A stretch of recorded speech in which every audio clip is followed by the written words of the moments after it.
I want you to know that lowering the cost of prescription drugs is one of the reasons why I'm here with Abigail, your Congresswoman. And that's what I want to talk about with you today. Lowering the cost of health care overall as well. Lowering the cost of prescription drugs is important, and giving families like yours just a little bit more breathing room makes a gigantic difference. Before I get into that, I want to say it's good to be here at Germanna School. And by the way, Abigail, if I want to know anything about community colleges in Virginia, I go to my wife. She teaches full-time and has for the last 9 years. She's in the classroom now at community college in Northern Virginia Community College. And she says, you know, the single best-kept secret in America is community colleges. And it really is. They are so flexible, they can do so much, so much. And if I had more time, which I don't, for all of you, I'd go into what we're going to try to do to increase the flexibility and the funding of community colleges for people. But it's great to be here with Abigail, with Congresswoman Spanberger. And in every chapter of her career, in every chapter, she's always been about one thing: service, service. I also want to thank Mark Warner and Tim Kaine, your senators here, good friends, and worked closely with me on so many things when I was a senator and now as president and when I was vice president. But they needed me in Washington today because there's votes in the Senate. I also want to thank Secretary of Health and Human Services, Javier Becerra, for two things. One, for answering my call when I asked him to come and be the secretary. I was worried he wouldn't. And how much he's helped us make so much progress in getting people vaccinated, getting health insurance, and making it more affordable health care. Look, health care is part of Abigail, Congresswoman, your Congresswoman's background. Back in 2017, she saw her representatives in Congress vote to repeal the Affordable Care Act. That was one of more than 100 Republican efforts. There were 100 Republican efforts since we passed it in our last administration to repeal the Affordable Care Act. But she knew that that was the exact opposite of what Central Virginia badly needed. You needed then and you need now more access to quality health care that is more affordable. So when I became President of the United States, that's what we did. We passed the American Rescue Plan, which made quality coverage through the Affordable Care Act more affordable than ever before, with families saving on average, who signed up, family on average $2,400 a year in their annual premiums. Compared to last year, the average monthly premium for Virginians has gone down more than 25%. Over 5 million people have gained coverage through the ACA since I became president. And as was mentioned by Javier, over 300,000 Virginians have signed up for health insurance during the open enrollment period here in Virginia. And we want to go further. Lowering prescription drug prices, get a cap on the amount people pay on Medicare, pay for prescription drugs, and to bring more clarity and fewer surprises when you get your bills if you've been hospitalized. So let me say a few words about each of these things now. With regard to prescription drugs, in America, we pay the highest prescription drug prices of any nation, developed nation in the world, the highest of any. And it's about 2 to 3 times higher than what other countries pay. Let me give you one example. An anti-cancer drug to treat leukemia and lymphoma costs $14,000 a month in the United States. The same exact drug, made by the same exact pharmaceutical company, is sold in France, and it's $6,000 a month. $6,000 in France. Same exact drug, same exact manufacturer, same exact amounts. Not 14, but 6. That's for a month's supply.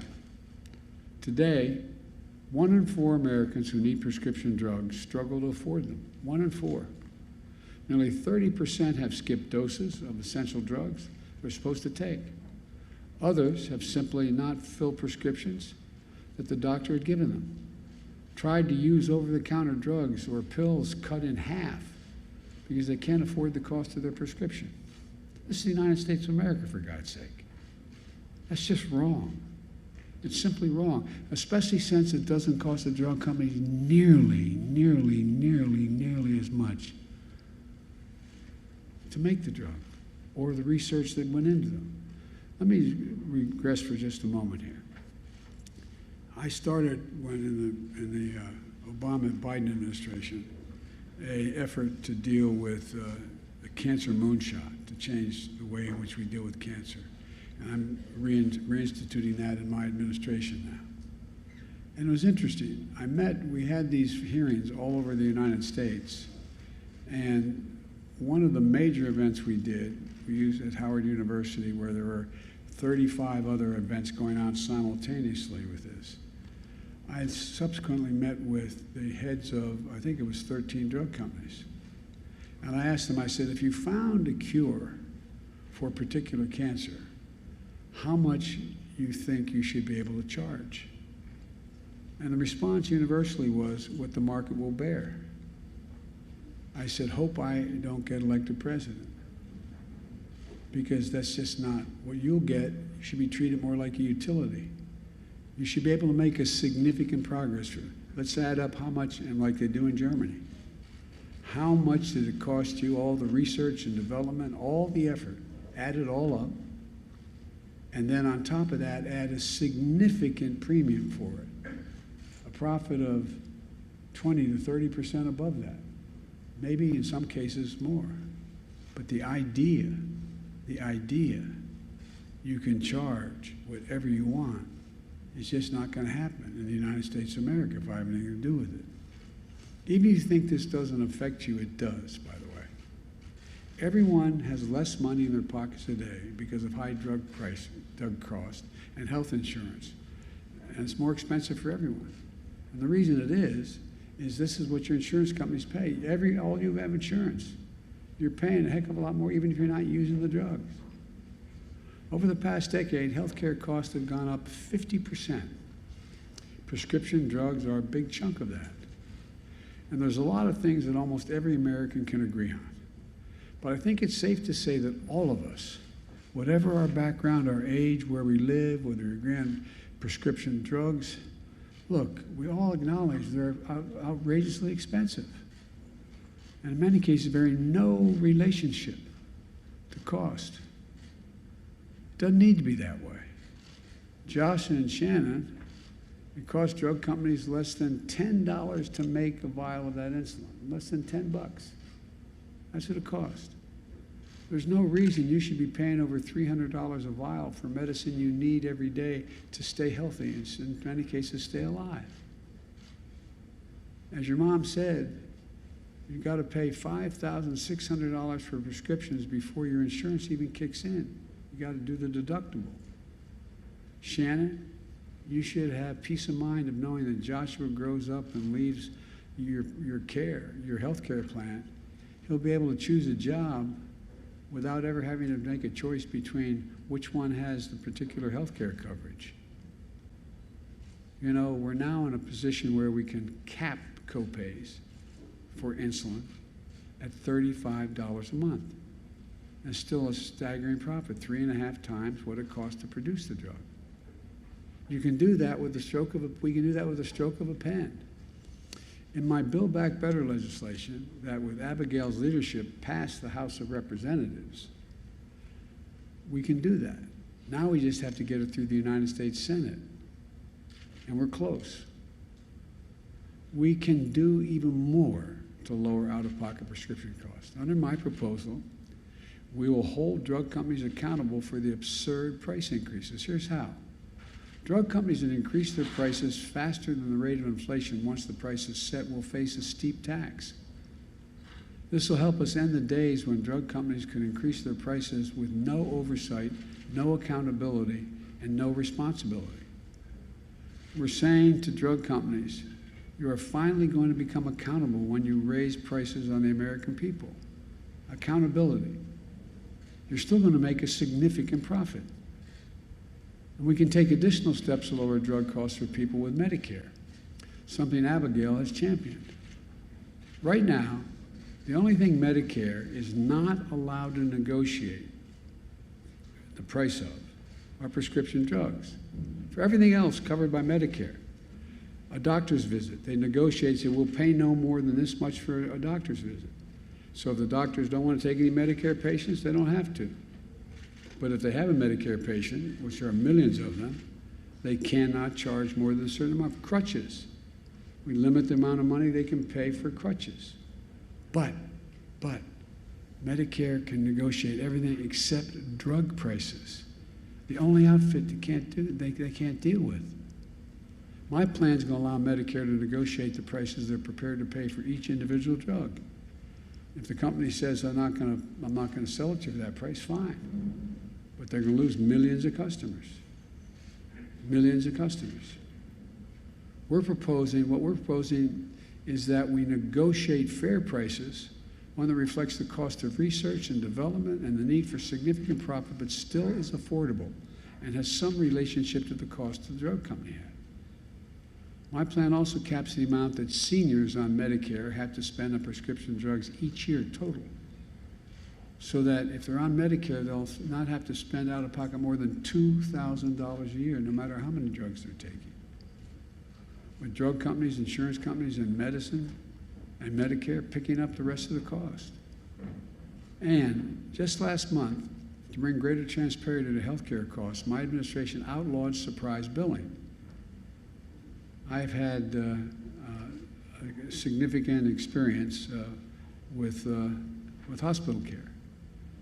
My son Bo was Attorney General of Delaware and won the Bronze Star in Iraq, and dealing with being deployed overseas for a long time, for a year. You know, he came back with glioblastoma. He died. But you know what? The fact is that, and I was hospitalized a long time. I had a couple of years ago, cranial aneurysms, was hospitalized for a long time. And you can no longer get that surprise billings we got. If your health care plan did not cover a particular doctor, but you didn't even know he was being consulted, you get an extra bill for $2,000 to $5,000. They can't do that anymore. No more surprise billing. No more. Millions of hardworking Americans will no longer have to worry about unexpected medical bills, and Abigail has been making sure that we bring the same transparency to drug prices. A couple years ago, Abigail worked to pass a bipartisan legislation to make drug prices more transparent so you knew what you were paying for. And my administration is working with Abigail to make sure we enforce that. She also has been relentless in making sure the law that's been on the books that says pharmaceutical companies need to provide rural clinics and community health centers with discounts on prescription drugs, it's actually enforced. We're working together on that as well. I've long said health care should be a right, not a privilege in this country. This isn't a part of it. Diabetes, Alzheimer's, cancer, they're not partisan issues. They're not Democrat or Republican. This is about whether or not you and your loved ones can afford the health care you need and the medicines you need to stay healthy. Because we need to ease the burden on working families by making everything more affordable and accessible. Look, again, a slight digression. Inflation is up. It's up. And coming from a family when the price of gas went up, you felt it in the household, you knew what it was like, it matters. But the fact is that if we are able to do the things I'm talking about here, it'll bring down the cost for average families. Bring down the cost for average families. I don't know why they keep moving all that, but the fact is they keep down the cost for average families. And look, the fact is that we're in a situation now where, you should have peace of mind. I know food prices are up, and we're working to bring them down. As I said, I grew up in a family where the price at the pump went up, you felt it, and I understand. But these things are necessities. We're working to bring down prices where they're not totally what families, in fact, have to pay now. You still have to pay for child care. Child care is a cost for millions of families. You still have to pay your prescription drug prices. You still have to pay for health care. You want to lower the cost of living for people, help them in those areas. So there's more than one way for a family when it comes to raising their standard of living. I'm going to work like the devil to bring gas prices down, which I'm going to working to make sure that we keep strengthening the supply chains to bring the cost of energy and everything else and the goods that come to America down by helping the ports 24/7, by changing a whole range of things that, you know, what's happened with COVID has caused significant increase in prices in the supply chain. Because when a factory shuts down in another part of the world and you need that particular product in order to finish and build whatever you're working on, the price goes up exponentially, like for cars. But in the meantime, there's a lot we can do to give families extra breathing room. We can do this when we cut the cost of child care, making sure that you don't pay more than 7% of the family's income for child care. It saves thousands of dollars in families, for families. Shannon, think about what these plans would mean for you and your family. We've already made a lot of progress on the economy. Last year, more jobs were created in America than in any year in American history. Unemployment has dropped more than any year in American history. We reduced the deficit, the federal deficit, while doing both those things by $300 billion. We lowered child poverty by nearly 40% in America, more than any year in American history as a consequence of the child tax credit. And we're coming out of these challenges in a position of strength unmatched by any nation in the world. And I might add, and I note here to Slow, that this does not raise anyone's, if you're making less than $400,000, you're not paying a single penny more in taxes. Not a single penny more in taxes. And it does not increase the deficit because it's paid for. It's fully paid for. I've had a group of major companies from Intel to General Motors to Ford to across the board come to me and say they want to keep these programs going, increase corporate taxes to 24%, which they were supposed to be. It gets paid for. They understand the net effect on the economy is to grow it. We know that when we invest in ourselves, there's no limit to what we can achieve. With leaders like Abigail and the brave folks like Shannon and Joshua, all of you know here today that all this progress we made is going to be just the beginning. Just the beginning. I promise you. We're going to do so much more. And it will not, I emphasize, it will not increase the debt. Will not increase taxes on anyone making less than $400,000 a year. And by the way, I'm a capitalist. I'm a capitalist. You should be able to make $1 million or $1 billion. Just pay a little bit of your fair share, that's all. We have over 53 companies in America that made $40 billion last year. Didn't pay a single penny in taxes. Not a single penny. It's not right. And so you find a lot of these corporations realize to grow and be competitive, it makes sense just to pay a little more in taxes at the top end in order to afford this economic growth we're creating. But bringing down the cost of health care, bringing down the cost of prescription drugs is an easy thing for us to do. It can be done legally with a stroke of a pen. We just got to get Abigail's enthusiasm that she got it through in the House of Representatives, the United States Senate. So maybe dragging you over to the Senate to spend some time. But all kidding aside, there's so much we can do. And I want to thank the family for being willing to stand up here and share their story. And Dad, stand up so everybody knows who you are. I want them to see you. That good-looking guy back there, that's Dad.